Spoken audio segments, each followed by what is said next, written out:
মানুষের জীবনে তিনটি গুণ অত্যন্ত প্রয়োজনীয়: শ্রদ্ধা, বিনম্রতা, যোগ্যতা।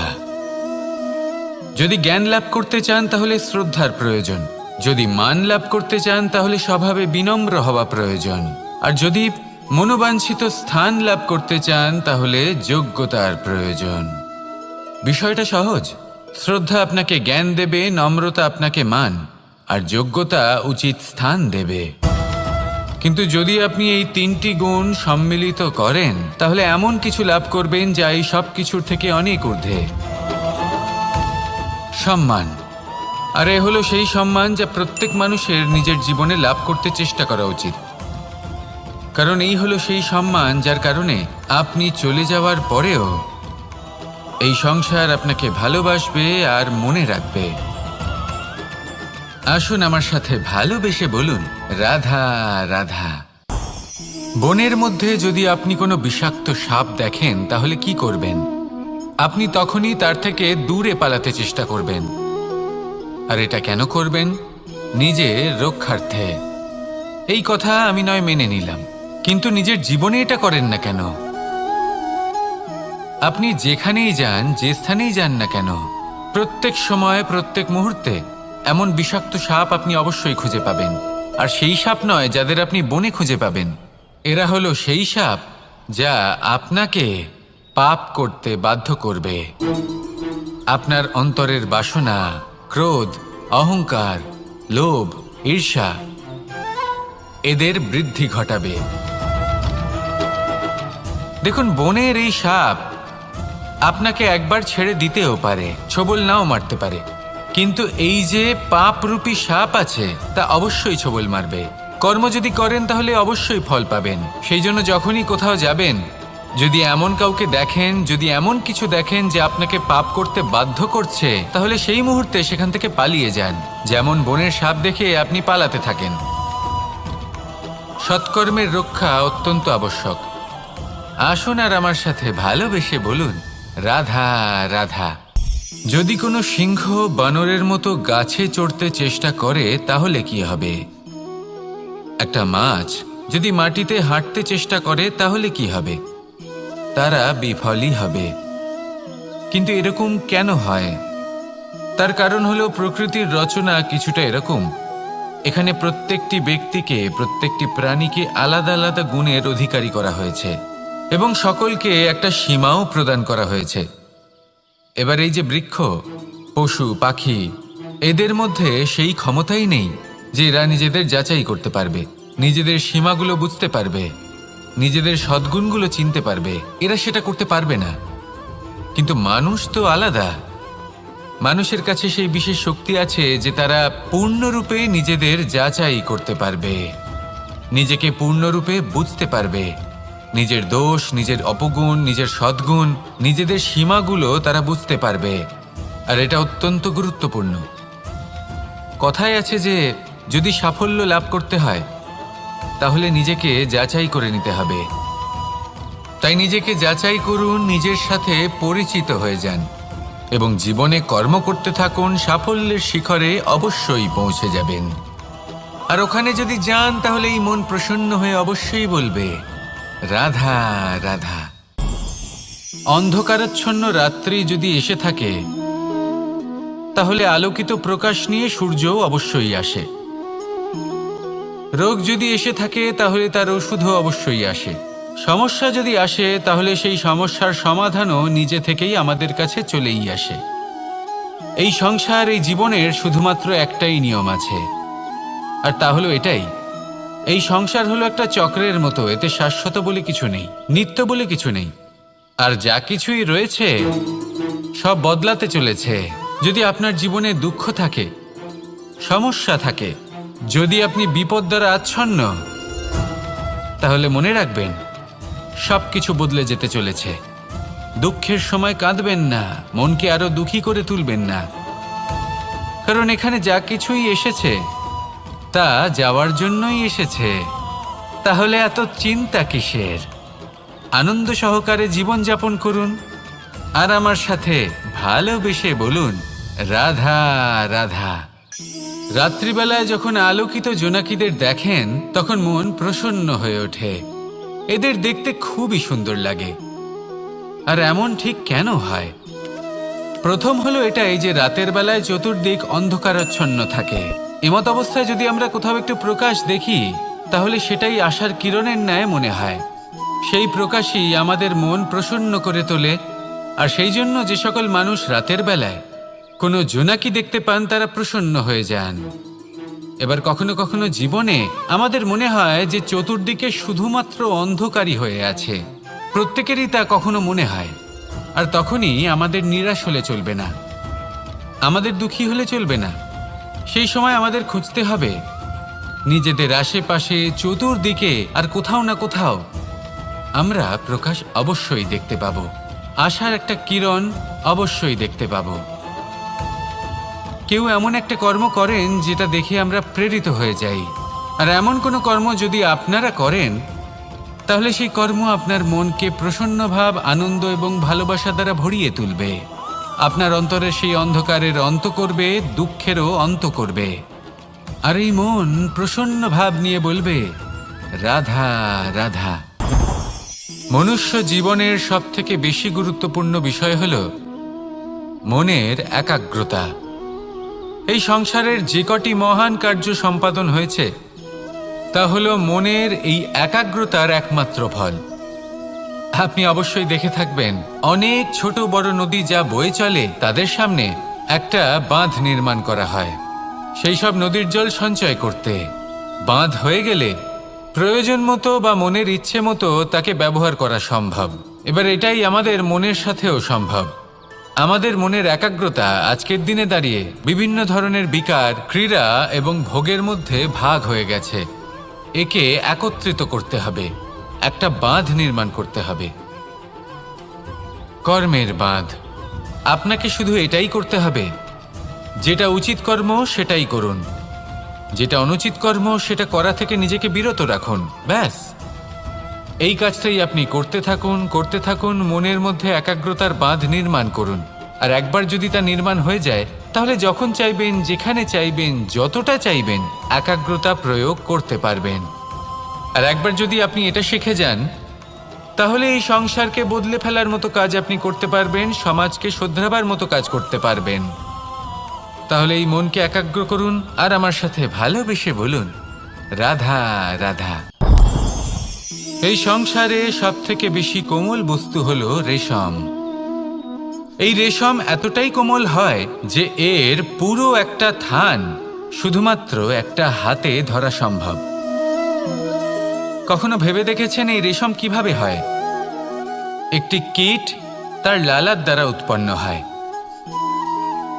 এই কীট সেই রেশমকে পাক দিতে থাকে, পাক দিতেই থাকে আর আস্তে আস্তে তার মধ্যেই জড়িয়ে পড়ে। শেষে ওর এই সুন্দর অমূল্য সৃষ্টি রেশমের এই সুতো তার নির্মাণ কার্য পূর্ণ হয়, কিন্তু তাতেই ও নিজে বন্দী হয়ে যায়। নিজেরই মায়াজালের এই বন্দী গৃহে নিজেই ফেঁসে যায়। এবার এই সুতোকে ব্যবহারযোগ্য করে তোলার জন্য এই কীটগুলিকে এই কবচের সাথেই ফুটন্ত জলে ফেলে দেওয়া হয়। এই সংসারে যদি আমাদের স্বপ্ন এই সংসারের দুঃখ হরণ করার জন্য, এই সংসারে সুখ বিতরণ করার জন্য হয়, তবেই আমাদের প্রগতি সম্ভব। যদি আমাদের এই স্বপ্ন শুধুই আমাদের এবং আমাদের স্বার্থ সিদ্ধির জন্য হয় তাহলে এই স্বপ্ন আমাদের অন্ধ করে দেবে, আমাদের অন্ধকারের পথে নিয়ে যাবে আর আমরাও সেই কীটের মতো হয়ে যাব। নিজেদেরই মায়াজালে আমরা নিজেই ফেঁসে যাব। আর শেষে আমরা যদি কিছু লাভ করি তা হবে একাকিত্ব, অন্ধকারময় মৃত্যু। তাই স্বপ্ন অবশ্যই দেখুন, কিন্তু এমনভাবে স্বপ্ন দেখবেন না যে তার এই বন্দিগৃহে আপনি নিজেই ফেঁসে গেলেন। স্বপ্ন দেখুন পরোপকারের, পরমার্থের, সবাইকে উদ্ধারের, অন্ধকারের নয়। তবেই কল্যাণ হবে আর তবেই এই হৃদয় প্রসন্ন হয়ে বলবে, রাধা রাধা। আমার কাছে যশোদা মা যেমন, আমার কাছে দেবকী মা যেমন, আমার কাছে ঠিক তেমনই হলেন গোমাতা। এবার ভেবে দেখার বিষয় হলো এটা যে এই সংসারে অসংখ্য প্রাণী আছে, একজন গাইকে একজন মায়ের মর্যাদা কেন দেওয়া হয়? তাহলে এর অনেকগুলো কারণ আছে। এই গাই অর্থাৎ গোমাতা, এনারা হলেন অত্যন্ত শান্ত, শান্তিপ্রিয়, কখনো কারোর কোনো ক্ষতি করতেই পারেন না। গোমাতা যে দুধ নিজের বাছুরকে পান করান সেই দুধই আমাদেরও দেন। সেই দুধ পান করে আমরা শক্তি লাভ করি। এই দুধ থেকে আমরা মাখন, ঘি, পায়েস এইসব সুস্বাদু খাবার লাভ করি। গোমাতার গোবর আমাদের জ্বালানি হিসেবে সাহায্য করে, যার ফলে খুব কম সংখ্যক কাঠ ব্যবহার করা যায় এবং বেশিরভাগ জঙ্গল সুরক্ষিত থাকে। গোমাতার গোমূত্র সেটাও আমাদের কাছে লাভজনক। এর দ্বারা আমরা অনেক রোগ থেকে মুক্তি লাভ করতে পারি। গোমাতা যখন একটি বাছুরকে জন্ম দেন তখন সেই বড় হয়ে আমাদের ক্ষেত কর্ষণ করে। সেই জন্য গাইকেও জীবনে মায়ের মর্যাদা দেবেন। যতটা সম্ভব তাকে সেবা করুন এবং ভালোবেসে তাকে পালন করুন। এই মন নিজে থেকেই প্রসন্ন হয়ে বলবে, রাধা রাধা। মধু কারই না পছন্দ বলুন তো? অত্যন্ত সুস্বাদু হয় এই মধু, মিষ্টি খেতে হয় এবং তা শক্তিও প্রদান করে। এবং প্রত্যেকটি মিষ্টি পদার্থের মতোই এতেও খুব তাড়াতাড়ি পিঁপড়ে ধরে যায়। অন্যদিকে যদি নুনকে দেখি, তাহলে বছরের পর বছর রাখলেও এতে পিঁপড়ে ধরে না। এবার যদি কথা বলি বন্ধুত্বের, তাহলে বন্ধুত্ব নুনের মতো হওয়া উচিত, মধুর মতো নয়। যারা সামনে এলে শুধুমাত্র মধুর মধুর কথা বলবে, পরে এতে পিঁপড়ে ধরে যাবে, এটা নুনের মতো হওয়া উচিত। প্রকৃত বন্ধু হলো সে যে সময় এলে পরে আপনার সামনে আপনার প্রকৃত সত্য তুলে ধরবে, তা সে যতই কঠিন হোক না কেন। আপনার দোষ, আপনার অপগুণ, আপনার খামতি আপনাকে বলতে পারবে, যাতে আপনি সেগুলো শুনে মেনে নিয়ে তারপর নিজেকে শুধরোতে পারেন। এটাই হলো প্রকৃত বন্ধুত্ব। কখনো নিজের জীবনের আশেপাশে মন দিয়ে দেখবেন, অনেক সময় এমন মানুষ থাকেন, অনেক বন্ধু থাকেন, যাদের দেখে আমাদের মনে হয় যে এনারা খুব কঠোর, এনাদের কথা খুব কটু। কিন্তু বেশিরভাগ এমন মানুষের মনটা যদি বুঝতে পারেন, তাহলে দেখবেন তাতে কোনো মালিন্য নেই। এনাদের মন অত্যন্ত পবিত্র হয়। যদি আপনার জীবনেও এমন কোনো ব্যক্তি থেকে থাকে, এমন বন্ধু থাকে, তাহলে তাদের আগলে রাখুন আর আমার সাথে ভালোবেসে বলুন, রাধা রাধা। যতক্ষণ আমরা এই সংসারে জীবিত, ততক্ষণ আমাদের সাথে সবকিছু থাকে। আমাদের ধন, সুখ স্বাচ্ছন্দ্য, আমাদের মিত্রগণ, আমাদের পরিবার, এই সমাজ, এই সবকিছু আমাদের সাথে থাকে। যেদিন আমরা এই সংসারকে ত্যাগ করব, এদের মধ্যে কেউ আমাদের সাথে যাবে না। না ধন, না স্বাচ্ছন্দ্য, না সম্পত্তি। এই সকল মানুষ, এই সমাজ, এরা শুধুমাত্রই শ্মশান পর্যন্ত আমাদের সাথে থাকতে পারবেন। তারপরে যদি আমাদের সাথে কিছু যেতে পারে, তাহলে তা শুধুই আমাদের ধর্ম। আর এই সংসারে আমরা নিজেদের যে সুনাম রেখে যাই, সেটা সম্ভব শুধুমাত্র কর্মের দ্বারা। সেই জন্য সংসারে যতদিন পর্যন্ত জীবিত আছেন, যদি কিছু অর্জন করতে চান, তাহলে ধর্ম অর্জন করুন, ধর্মের বিষয়ে স্পষ্টতা অর্জন করুন এবং কর্ম অর্জন করুন। এটাই হবে আপনার অতীত এবং এটাই হবে আপনার ভবিষ্যৎ, এবং এটাই সকলকে প্রেরণা প্রদান করবে। আসুন আমার সাথে ভালোবেসে বলুন, রাধা রাধা। আমরা যখনই কোনো যাত্রায় যাব বলে মনে করি, তখনই আমরা প্রস্তুত থাকি আসন্ন বিপদের জন্য বা সংকটের জন্য। যেমন যদি আমাদের মনে হয় যে আজকের পরিবেশ খুব ঠান্ডা হবে, তাহলে আমরা গরম বস্ত্র ধারণ করি বা সেটাকে সাথে নিয়ে যাই। যদি মনে হয় যে বৃষ্টি হতে পারে বা বৃষ্টি হয়ে চলেছে, আমরা দেখছি, তাহলে আমরা একটা ছাতা সাথে নিয়ে নিই। আমরা প্রস্তুত থাকতে চাই এবং এটাই উচিত, এবং সেই কারণেই আমরা যাত্রায় সাফল্য লাভ করি। কিন্তু যদি আমরা কথা বলি জীবনযাত্রা নিয়ে, যা কিনা সব থেকে বেশি গুরুত্বপূর্ণ, তাহলে তার জন্য আমরা পূর্ণরূপে প্রস্তুত থাকি না। আশেপাশের মানুষ, এই সমাজ, আমাদের সাথী, আমাদের মিত্ররা যে কোনো মুহূর্তে বদলে যেতে পারেন। সেই জন্য আমরা নিজেদেরকে কখনো সাবধান করি না, কখনোই নিজেদের প্রস্তুত করি না। আমাদের এটা কখনোই মনে হয় না যে এরকম হতে পারে, আর সেই কারণেই শেষে গিয়ে আমরা অত্যন্ত দুঃখ পাই। একটা অমূল্য শিক্ষা আছে যেটা আমাদের লাভ করা উচিত, সতর্ক থাকা উচিত। এই জীবনযাত্রার জন্য শুধুমাত্র এই পরিবেশের বিষয়ে তথ্য সংগ্রহ করা বা তাকে অনুমান করা এটুকু হলেই চলবে না। আমাদের আশেপাশের মানুষজনকে দেখতে হবে, তাদের স্বভাব পরিস্থিতির ওপর নজর রাখতে হবে। যখন তারা রং পাল্টাচ্ছেন নজর রাখতে হবে, তা অত্যন্ত আবশ্যক। পরিবর্তন আপনার জীবনে অবশ্যম্ভাবী, সঠিকভাবে তার সম্মুখীন হন। আসুন আমার সাথে ভালোবেসে বলুন, রাধা রাধা। জীবনে গতি অত্যন্ত গুরুত্বপূর্ণ, মতিও হলো গুরুত্বপূর্ণ, এবং তার থেকেও বেশি গুরুত্বপূর্ণ হলো সঙ্গতি। একটা জলের ফোঁটা, তার মধ্যে গতি থাকে, প্রকৃতির মধ্যে তা লাভ করার ইচ্ছে নিহিত থাকে। কিন্তু এই যে সঙ্গতি, তা নির্ধারিত করে যে এই জলের ফোঁটা ঝিনুকের মুখে পড়ে মুক্তোতে পরিণত হবে, নাকি বিষাক্ত সাপের মুখে পড়ে বিষে পরিণত হবে। এবার দেখুন, এই জঞ্জাল স্বর্ণকারের দোকানের সামনেও থাকে, এবং জঞ্জাল একজন ব্যবসাদারের দোকানেও থাকে। কিন্তু জঞ্জাল যা স্বর্ণকারের দোকানে থাকে তা ব্যবসাদারের দোকানের জঞ্জালের থেকে অনেক বেশি মূল্যবান, কারণ তার মধ্যে সোনার কণার সঙ্গতি থাকে।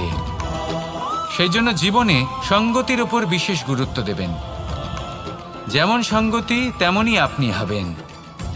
আসুন আমার সাথে ভালোবেসে বলুন, রাধা রাধা। দিশা আমাদের পথ প্রদর্শন করে, আর আমরা এই দিশার মধ্যেও পবিত্র অপবিত্র, শুভ অশুভ জিনিস খুঁজে পাই। কিন্তু প্রশ্ন হলো এটাই যে সত্যি কি এই দিশা পবিত্র বা অপবিত্র হয়, শুভ বা অশুভ হয়? সত্যি কথা বলতে দিশা শুধুই একটা দিক মাত্র, কিন্তু সেই দিকে যে ব্যক্তি থাকেন তার কর্ম হয় শুভ হয়, নয় অশুভ হয়। যেমন ধরুন সূর্য, সূর্য যাকে ছাড়া আমাদের জীবন চলতে পারে না, উনি উদিত হন পূর্ব দিক থেকে, এবং এই কারণে সূর্য মহান নন বা পবিত্র নন যে উনি পূর্ব দিক থেকে উদিত হন। উনি এই কারণে মহান কারণ উনি আমাদের সকলকে প্রকাশ প্রদান করেন, এবং পূর্ব দিক এই কারণে মহান কারণ সেদিক থেকে সূর্যোদয় হয়। এবার সূর্যাস্ত হয়ে থাকে পশ্চিম দিক থেকে, আর তাই বেশিরভাগ মানুষ পশ্চিমকে অশুভ মনে করেন, অপবিত্র মনে করেন। সেখানেই যদি আমি উত্তর এবং দক্ষিণের কথা বলি তাহলেও সেই একই ব্যাপার। উত্তর দিকে যদি আমরা কখনো যাত্রা করতে চাই তাহলে আমরা নিঃসংকোচে কোনো ভাবনা চিন্তা ছাড়াই যাত্রা করতে পারি। সেখানেই দক্ষিণ দিকে যদি আমরা যাত্রা করতে চাই তাহলে আমরা শুভ মুহূর্ত খুঁজি। কারণটা কি? কারণ উত্তর দিকে হিমালয় পর্বত আছে, যেখানে আমরা জড়িবুটি খুঁজে পাই, যেখান থেকে পবিত্র নদী প্রবাহিত হয়। সেখানেই দক্ষিণ দিকে আছে বিশাল নোনা জলের সাগর। এমন একটা স্থানও আছে যেখানে লঙ্কাপতি রাবণ থাকতেন।